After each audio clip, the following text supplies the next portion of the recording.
আসসালামু আলাইকুম রহমতুল্লাহ। প্রিয় দর্শক, কেমন আছেন? আশা করি ভালো আছেন। প্রিয় দর্শক, এনটিআরসি এর 19তম শিক্ষক নিবন্ধন বিজ্ঞপ্তি কবে, যা জানালেন এনটিআরসি এর চেয়ারম্যান। চলুন বিস্তারিত জেনে নেই।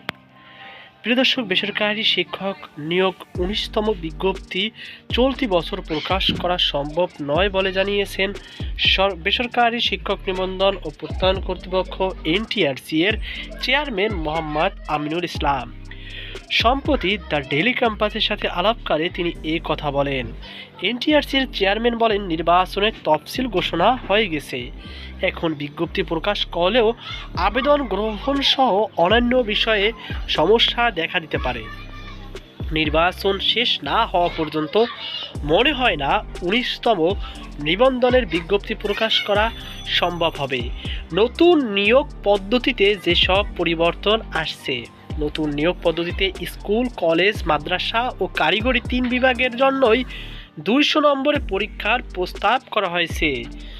যদিও স্কুল ও কলেজ এবং কারিগরি ক্যাটাগরির 100 নম্বর সাবজেক্টিভ এবং 100 নম্বর জেনারেল এবং মাদ্রাসার জন্য 140 নম্বর সাবজেক্টিভ এবং 60 নম্বর জেনারেল করার প্রস্তাব করা হয়েছিল। তবে এভাবে বিভাজন করলে বৈষম্য তৈরি হতে পারে বলে মনে করছে শিক্ষা মন্ত্রণালয়। এজন্য 3 বিভাগের জন্য নম্বর প্যাটার্ন একই রেখে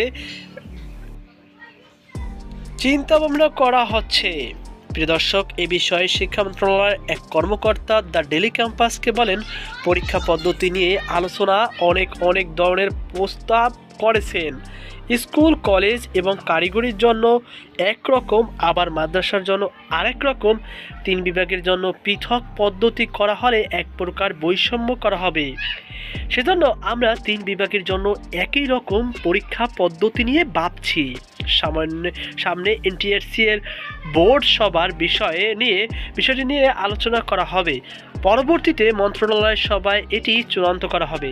জানা গেছে, এর আগে এনটিআরসি নিবন্ধন পরীক্ষা কখনোই প্রার্থীদের ভাইবার নম্বর যুক্ত করা হয়নি।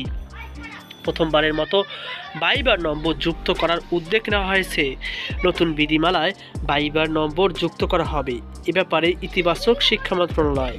এছাড়া প্রথমবারের মতো 19তম নিবন্ধনে বিজ্ঞপ্তি প্রকাশের দিন থেকে বয়স গণনা করা হবে।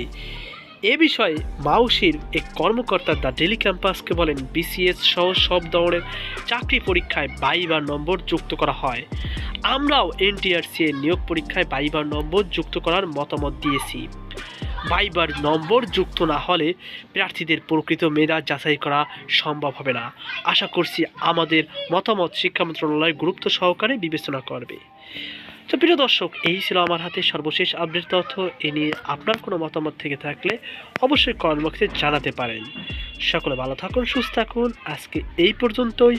দেখা হবে আবার একটি নতুন এপিসোডে। আল্লাহ হাফেজ।